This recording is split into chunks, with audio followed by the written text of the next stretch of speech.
रंगबलिदानाचा त्या तिरंग्यात पाहावा, उत्साह देशप्रेमाचा अंगी संचारावा, जयघोष भारताचा आसमंती गुंजावा, सण हा स्वातंत्र्याचा सदैव चिरायू व्हावा। स्वातंत्र्य दिनाच्या सर्वांना हार्दिक शुभेच्छा।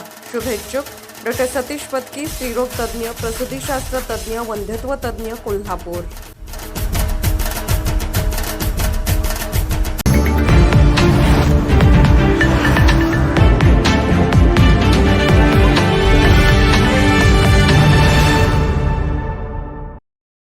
गोकुळच्या आखाड्यात नवा डाव, मंत्री हसन मुश्रीफांना शह देण्यासाठी बंटी मुन्ना एकाच बैलगाडीत गावागावात चर्चांना उधाण।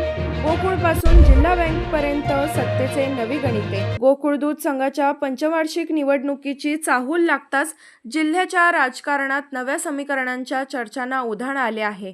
गावोगावी दूध उत्पादक सभासदांमध्ये एकच चर्चा रंगली आहे। यंदा गोकुळच्या आखाड्यात मंत्री हसन मुश्रीफ यांच्या नेतृत्वाला कडवे आव्हान उभे राहणार का? राजकीय वर्तुळात सुरू असलेल्या चर्चेनुसार काँग्रेसचे आमदार सतेज उर्फ बंटी पाटील आणि भाजपचे खासदार धनंजय महाडिक उर्फ मुन्ना महाडिक व शौमिका महाडिक यांच्या नेतृत्वाखाली नवे समीकरण आकार घेऊ शकते। हे समीकरण प्रत्यक्षात आले तर खासदार संजय मंडलिक यांच्यासह शिंदे गटातील काही लोकप्रतिनिधीही या राजकीय घडामोडींमध्ये भूमिका बजावू शकतात, असा जाणकारांचा अंदाज आहे।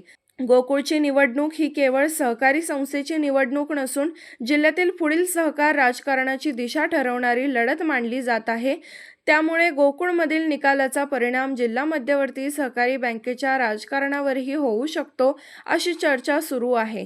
गाव पातळीवर अनेक दूध उत्पादक सभासदांमध्ये बदलत्या नेतृत्वाची चर्चा सुरू असून सहकार क्षेत्रात नवे सत्ता समीकरण उभे राहण्याची शक्यता व्यक्त केली जात आहे। महायुतीतील अंतर्गत मतभेदांचाही या निवडणुकीवर परिणाम होऊ शकतो, असे राजकीय जाणकारांचे मत आहे।